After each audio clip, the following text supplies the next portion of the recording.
Hello, it's Katie Stories. I'm back with some more on Creston. This is not really a follow-up on the deputation. Still waiting for that information on the two seniors. They're looking for the answer to their 6 questions, which I will post later in my story today. And they want to do it phase 2. They've got lawyers. They're just going for it.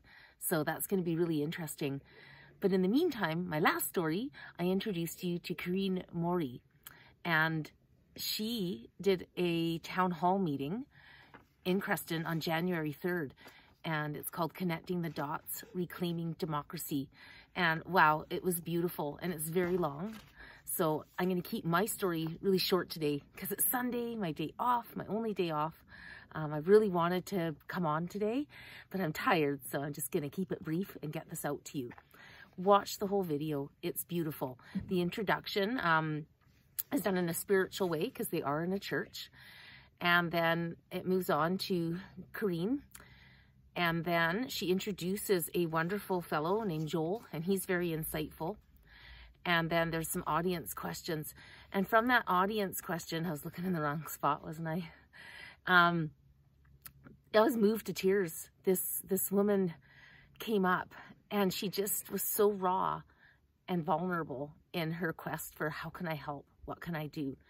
And what was even more moving was Corinne's advice to her, because you can't tell someone what to do. It's about, this is a whole spiritual war, as Corinne says, and you really need to love yourself, go with what moves you, and just start doing your part, and it'll come together. And I think that's really interesting because when I came back on here 4 weeks ago, it had been months. I hadn't done a video since May. And I told you because I didn't have anything new to cover. And I'm not interested just to regurgitate the same thing over and over that other people are already covering. I want to talk about things that interest me, that I think you will be interested in, that aren't getting out there in the mainstream, that have a big effect on us all.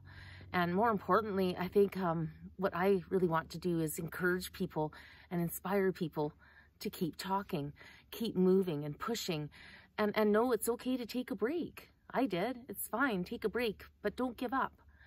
And know that this is really important that we get the numbers up. And you'll see this when you're watching Corinne's video, that there's only so much we can do now. The rest is up to us, that we rise in numbers. There's even a thing I read about a 3.5% rule.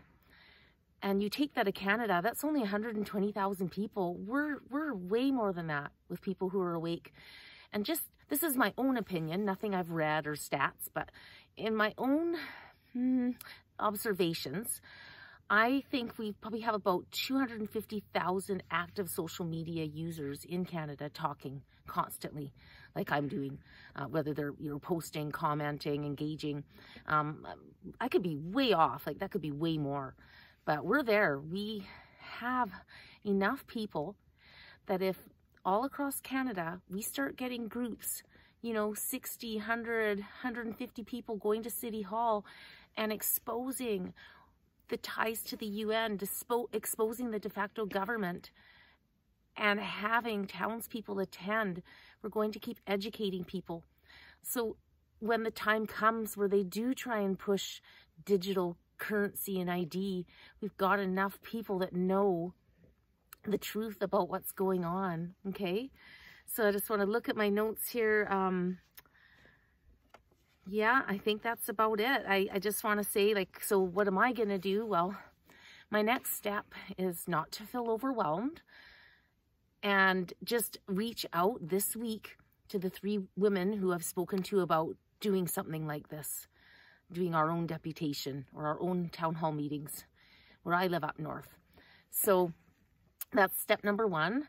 And we'll get to there once we sit. Then, maybe the next thing we need to do is just learn more about where we live, our community, and see where we're at. I feel pretty fortunate right now where we are, that things are pretty good. And I know some of the people on council, and I know a few things in the background that I think we're pretty lucky. But still, we need to be out there all the time now watching and seeing what's going to start coming through, because there is going to be pressure on those in council through provincial pushing to make sure that the money's being allocated to where they want it, not for us taxpayers. So we're going to hold them accountable, okay? And yeah, we just need numbers. It's really important. And I think that's about it, okay?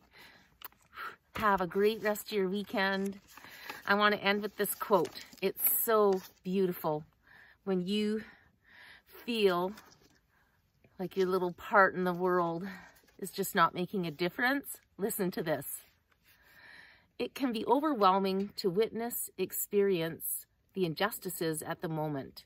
Good news, all connected. It's all connected.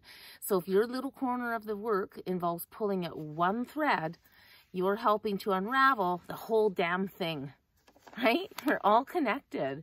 Isn't this cool? So don't worry. Don't worry. Just keep moving. You just got to like keep the momentum going. I've got something really big I want to come and talk about in the next week or two, whenever I get a couple of days off where I can prepare and then bang one out, okay? And the last thing I'm going to say now, I'm super grateful and stoked about the number of subscribers I've grown from in the last 4 weeks, over 40. And just going to ask, when you do subscribe, can you pretty please take a second to give the video itself a thumbs up? And even, you know, the other one that I did before, it just keeps the algorithms from syncing so that the message gets out to people. I think I've told you before, I don't give two shits about having a great big channel. I'll never take money from those commies, okay? I just, I put myself out there because I think what I'm talking about is important. And I think that it needs to be shared far and wide. And I like to cover other people, what they're doing, because I know their work is important. And I want to share that far and wide, okay? So please, be generous. It doesn't cost a thing. Sign in if it takes you a second. And, you know, if you share on your social media as well, that's awesome. And I think that's why I've been growing a lot. And I really want to thank you again for that. And I sure hope you're enjoying these videos and that it keeps you feeling inspired and connected. Okay? God bless. Each other, see each other's faces, know each other's names, start rebuilding back the power that we have when we are a healthy community.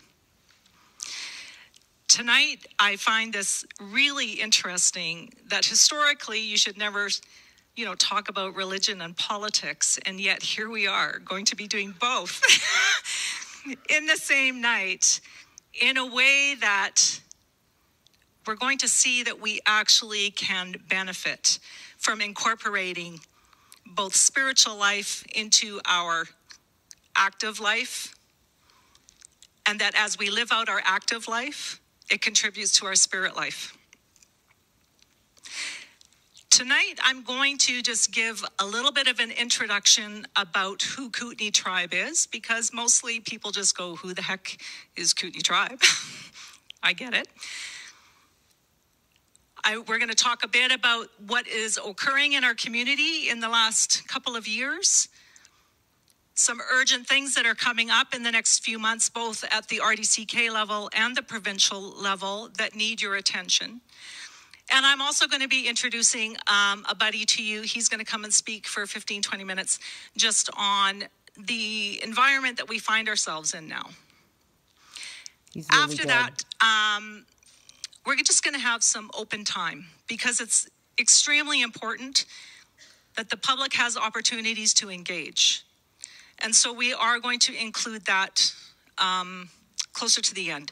I'm hoping that all the talking will be done within an hour. Should be no problem to do that, because it's now about, there are things that we need to discuss as a group. My name is Corinne Morey. I am from Nelson. Over the last year, well, before that, the last couple of years, I'm sure that you have noticed that there has been some dramatic changes in how our government is treating us. And for many of us, during the time frame that it started, we were under distress. So there was a lot of fear, uncertainty. We had never actually encountered this kind of treatment before. And so there was a reaction to it that is understandable. But as we progressed through that, now we've also had to work through the process of some of the damage that was done. And for many of you, you lost close relationships. There was a lot of judgment. Financially, your businesses were shut down. For many of you, you took loans that the government was more than happy to provide, and now they're calling it in. The financial impact is becoming much harder to climb out of. And we started now to understand the depth of the repercussions that we experienced under the decisions that were being mandated down to us. And it caused a lot of grief. And so here we are as a people who are not necessarily equipped to know how to stand your ground. We've been a peaceful country for a couple of generations. We don't have the experience necessarily to know how to stand up for ourselves. And so now we're having to learn this, and we're learning it on the fly. And no one here is an expert in this. We're making this up as we go. I'm not going to tell you otherwise. But what we do have is we have identified people in our communities who have determined that no matter what the cost, they are going to protect the rights of the individual. They're going to protect your rights to personal autonomy. They're going to step in and protect your rights to your personal property. And as a result, there has been an increased reaction from just the average person holding accountability to the government officials that have been imposing decisions on us that have been oppressing us. First off, I want to thank the Lord for giving me the strength to be here today and speak to you. Second, although I am a riding association member at large for the BC Conservative Party, I'm not here to really talk platform, or I would never dare represent the party. I don't want to get in trouble. I'm a freedom fighter, and that's really kind of what I'm here to talk about, but perhaps connect the dots. Cool that he's with so the we as a people Party. Can work together and reclaim the democracy that we've lost.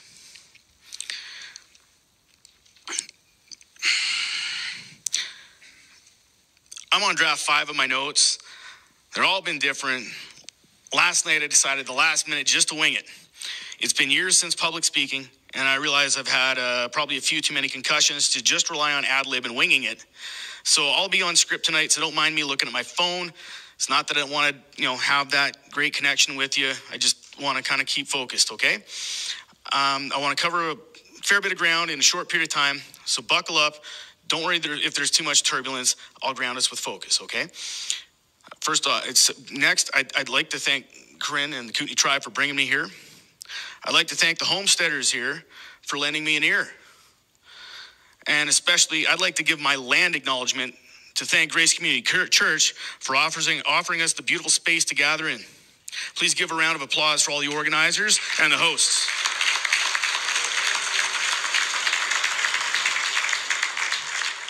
My name is Joel Warren. I'm new to the Valley. Been here 3 months and about 2 days from now. My wife and I moved here from the coast for all the right reasons. It's a lost cause out there right now, but the Kootenays give me hope. I'm a human rights researcher, but I'll do my best not to get all academic on you and put you to sleep.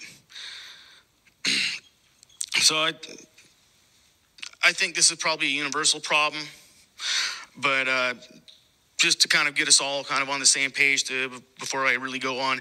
Who here has been going about their day, attention's elsewhere, and then noticed you stepped in something rather unpleasant? Does that ever happen to anybody here? Yeah? Okay.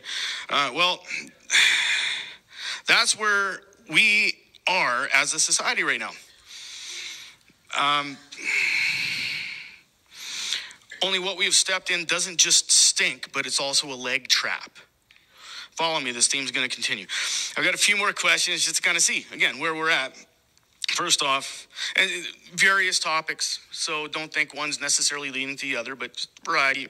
Trying to read the room here, get to know people in the town. Him out. He's got lots to say. So okay. Who wants, show of hands, who wants the public school system putting your child onto the assembly line of genital mutilation and a lifetime of pharmaceutical dependency? Anybody in the back? No? All right. Guess we're all on the same page here. All right. Next one. Who believes that those who died in World War II so that the Nuremberg Code could be developed should be disrespected such that our right to informed consent is no longer protected, and that QR codes and medical apartheid replace it? Who believes they died for that? My Uncle Jerry died. Okay, cool. Nobody in the back? July 30th, 44. Google Jerry O'Dwyer. All right. Who also here, who here believes that some bureaucrat in Victoria should be able to impose one-size-fits-all policies to override private medical decisions? All right, cool. Nice to meet you. Yeah, all right, here's one. A little bit out of left field here, right field, whatever you want to call it. Somebody said this at some point in history. I'm not going to tell you who. I'm going to leave it to you to guess, maybe by a show of hands.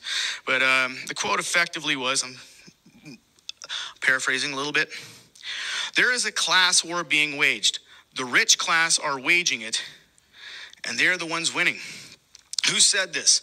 Was it A, Karl Marx, or was it B, Warren Buffett? And I'm going to end it there. Answered my question, but what I want to know is, I'm not the leader that some people are here.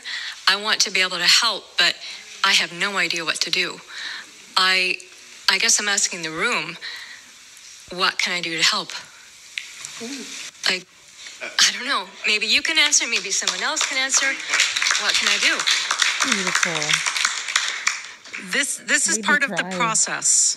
And I'm going to tell you my perspective, what I do with people who come to me with that same request is, unfortunately, it's not my job to tell you what to do.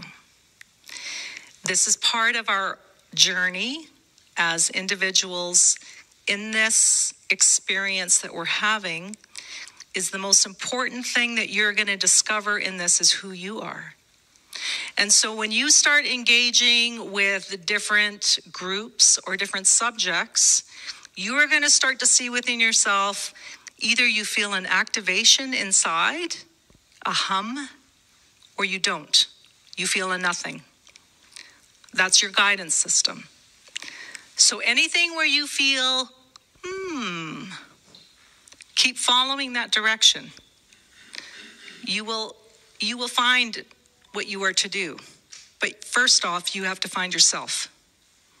And no one else can do that for you. I've been telling you that, haven't I? So I'd love to be able to assign everyone a task. That's not our job. Think. Our job is to empower you so that you fundamentally know who you are, because that is the only place that you will be able to stand. That's what's going to get us out of this, guys.